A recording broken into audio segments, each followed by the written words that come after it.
Assalamualaikum. Today I am going to start first exercise of direct and inverse proportion of class 8th.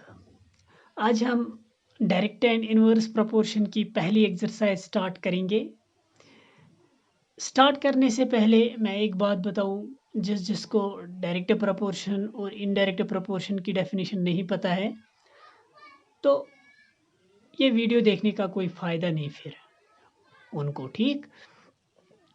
तो पहले direct proportion inverse proportion की definition पढ़िए, देखिए वो क्या है, ठीक। उसके बाद ही एक्सरसाइज स्टार्ट कीजिए, उसके बाद ही ये वीडियो देखिए, ठीक। So let's start today's topic. आज जो हमें पढ़ना है वो स्टार्ट करेंगे। आज हमें एक्सरसाइज करनी है, ठीक। पहला क्वेश्चन क्या है? 12.1 एक्सरसाइज। क्वेश्चन नंबर फर्स्ट क्या है? Question number first, following are the car parking charges near a railway station up to 4 hours Rs 60, 8 hours Rs 100, 12 hours Rs 140, 24 hours Rs 180. Check if the parking charges are in direct proportion to the parking time. हमें parking charges given है और parking time given है, ठीक। हमें check करना है, क्या करना है, हमें क्या चेक करना है? जो पार्किंग चार्जेस हैं और पार्किंग टाइम है, ये दो क्वांटिटीज हमें चेक करना है क्या ये डायरेक्ट प्रोपोर्शन में है या नहीं, ठीक। देखिए क्या है गिवन। 4 आवर्स के लिए पार्किंग चार्जेस 60 रुपीज है, 8 आवर्स के लिए पार्किंग चार्जेस 100 रुपीज है, 12 आवर्स के लिए पार्किंग चार्जेस 140 रुपीज है, 24 आवर्स के लिए पार्किंग चार्जेस 180 रुपीज़ है। हमें बताना है, चेक करना है हमें कि जो ये पार्किंग चार्जेस हैं और पार्किंग टाइम है, हमें चेक करना है कि ये डायरेक्ट प्रोपोर्शन में है या नहीं, ठीक। चलिए डेफिनेशन जरूर पढ़ना, ठीक। देखते हैं।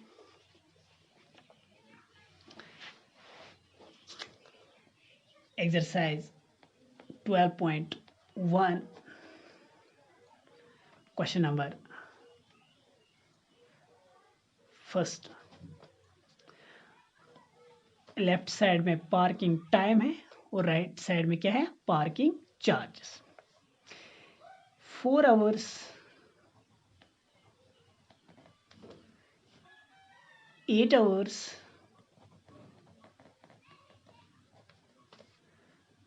12 आवर्स 24 आवर्स।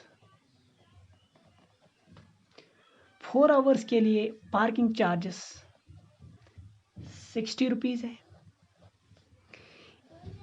8 आवर्स के लिए पार्किंग चार्जेस 100 रुपीज़ है, 12 आवर्स के लिए पार्किंग चार्जेस 140 रुपीज़ है, 24 आवर्स के लिए पार्किंग चार्जेस 180 रुपीज़, ठीक। ये गिवन है, ये हमें क्वेश्चन में दिया है कि पार्किंग चार्जेस, पार्किंग टाइम और पार्किंग चार्जेस हमें गिवन है। 4 आवर्स के लिए पार्किंग चार्जेस 60 रुपीज़, 8 आवर्स के लिए 100 रुपीज़, 12 आवर्स के लिए पार्किंग चार्जेस 140 रुपीज़। इस तरीके से 24 आवर्स के लिए पार्किंग चार्जेस 180 रुपीज़। हमें क्या चेक करना है कि ये डायरेक्ट प्रोपोर्शन, ये दो क्वांटिटी डायरेक्ट प्रोपोर्शन में है या नहीं है। एक बार फिर देखते हैं डायरेक्ट प्रोपोर्शन। फॉर एग्जांपल, अगर हमारे पास कोई भी दो क्वांटिटीज़ हैं एक्स और वाई, इनको हम तभी कहेंगे ये डायरेक्ट प्रोपोर्शन में है अगर एक क्वांटिटी इंक्रीज करने की वजह से दूसरी क्वांटिटी भी इंक्रीज होगी, या एक क्वांटिटी डिक्रीज करने की वजह से दूसरी क्वांटिटी भी डिक्रीज होगी, और जब इन दो क्वांटिटीज़ के जो कॉरस्पॉन्डिंग वैल्यूज़ होंगे उनका रेशो अगर सेम होगा तभी हम कहेंगे कि ये डायरेक्ट प्रोपोर्शन में है। तो अब देखिए कंडीशन, अब फर्स्ट कंडीशन क्या है? पहला कंडीशन क्या है कि अगर एक क्वांटिटी को इंक्रीज करेंगे दूसरी भी इंक्रीज होनी चाहिए, दूसरी अगर एक डिक्रीज करेंगे दूसरी भी डिक्रीज होनी चाहिए। ये देखिए यहाँ पे पार्किंग टाइम, अगर हम टॉप से बॉटम तक जाएंगे, 4 आवर्स, 8 आवर्स, 12 आवर्स, 24 आवर्स, ये तो इंक्रीज हो रहा था, ज़्यादा हो रहा था।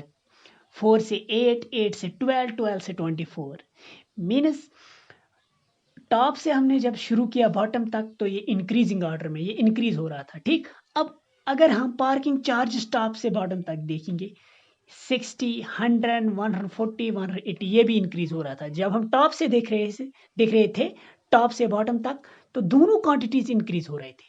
जब टाइम इंक्रीज हो रहा था तो चार्जेस भी इंक्रीज हो रहे थे। अगर हम बॉटम से देखेंगे टाइम डिक्रीज हो रहा था, 24 कम हो रहा था, 24, 12, 8, 4। यहाँ से देखिए बॉटम से पार्किंग चार्जेस को भी देखेंगे बॉटम से 180, 140, 160 ये भी कम हो रहा था, ये भी डिक्रीज हो रहा था।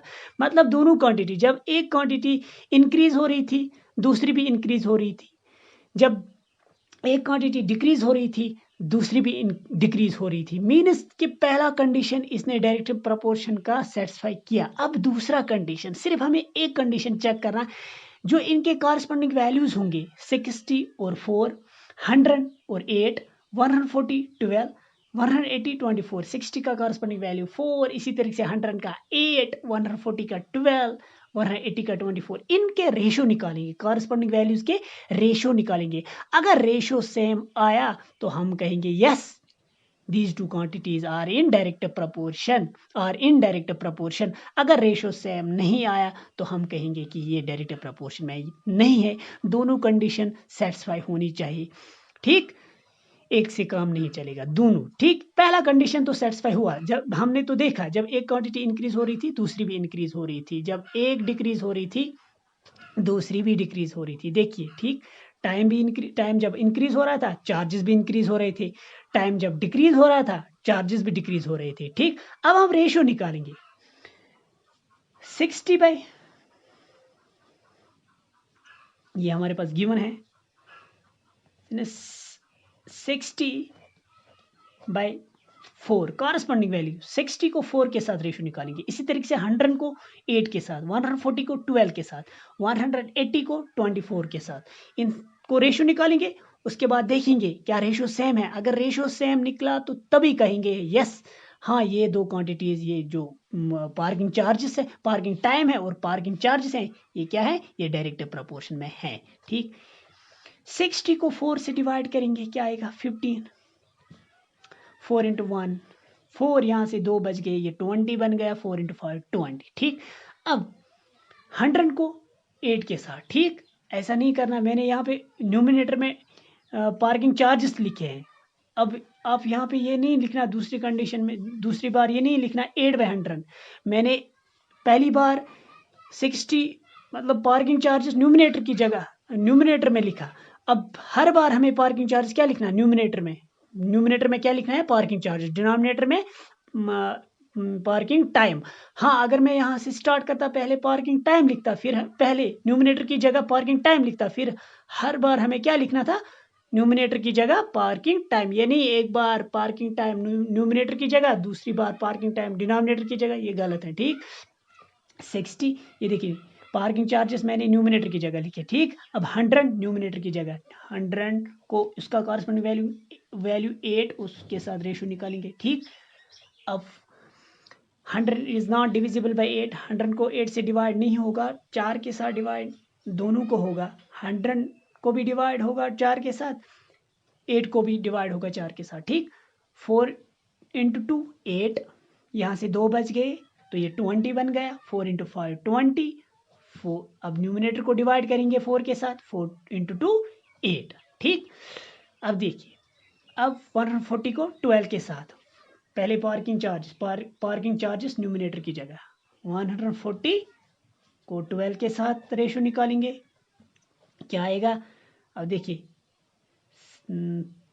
4 से डिवाइड होगा, हाँ 4 इंटू 3 12, यहाँ से 2 बच गए, ये 20 बन गया, 4 इंटू 5 20, 4 इंटू 3 12। ठीक, अब 180 को 24 के साथ, 24 के साथ 6 से डिवाइड करेंगे, 6 इंटू 3 18, यहाँ से 6 इंटू 0 0, 6 × 4 24। अब 2 से डिवाइड करेंगे, 2 × 1 2, यहाँ से 1 बच गया, ये 10 बन गया, 2 × 5 10, 2 × 2 4। ठीक, अगर हम इसको डेसिमल में कन्वर्ट करेंगे तो 15/2 क्या आएगा 7.5। इस तरीके से इनको भी अगर डेसिमल में निकालेंगे 3 × 1 3, 3 × 1 3, यहाँ से 2 बच गए, डेसिमल आएगा, 2 के साथ 0 आएगा, 3 × 6 18, फिर से 2 बच गए, डेसिमल हमने डाल दिया, फिर से उसके साथ 0 आएगा, 3 × 6 18। इसी तरीके से ये कंटिन्यू 6 6 आएगा। चलो हम डेसिमल के बाद 2 ही डिजिट लिखेंगे। ठीक, इसी तरीके से अगर इसको डिवाइड करेंगे 2 × 1 2, 2 × 2 4। अब यहाँ से 1 बच गया, डेसिमल लगेगा, एक जो कैरी आया, एक जो बच गया उसके हमने डेसिमल डाला, उसके साथ 0 आएगा, 2 × 5 10। ठीक, ये देखिए जब हमने कॉरस्पॉन्डिंग वैल्यूज के रेशो निकाले, रेशो सेम नहीं आया। यहाँ पे रेशो 60 को 4 के साथ रेशो निकाला तो 15 आ गया, 100 को 8 के साथ 12.5 आ गया, उसके बाद 140 को 12 के साथ वो 11.66 आ गया, उसके बाद 180 को 24 के साथ वो 7.5। मीन्स रेशो सेम नहीं आया। It means these two quantities are not in direct proportion, ये डायरेक्ट प्रपोर्शन में नहीं है। ठीक, पहला कंडीशन उन्होंने सेटिस्फाई किया, लेकिन जो कंडीशन नंबर सेकंड, जो रेशो कॉरस्पॉन्डिंग वैल्यूज का रेशो वो सेम आना चाहिए, लेकिन वो सेम नहीं आया। इसका मतलब ये दो क्वांटिटीज डायरेक्ट प्रोपोर्शन में नहीं है। The ratio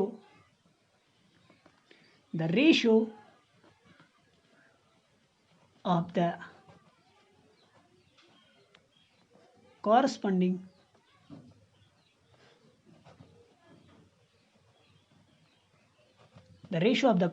values of parking charges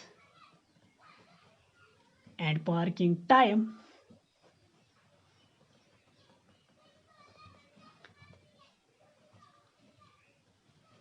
are not same.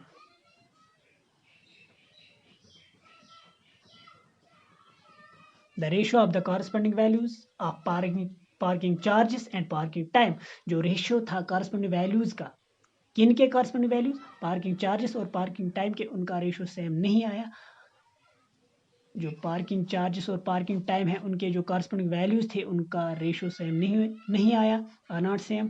Therefore parking charges and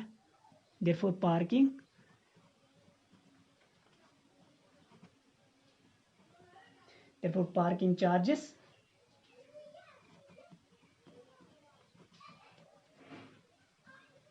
are not in direct proportion. Direct proportion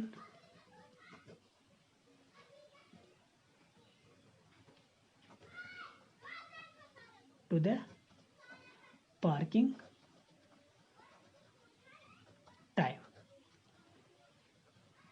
जो पार्किंग चार्जेस हैं और पार्किंग टाइम है, ये दो क्वांटिटीज डायरेक्ट प्रोपोर्शन में नहीं है, क्योंकि इनके जो कॉरस्पॉन्डिंग वैल्यूज थे उनका रेशियो सेम नहीं आया।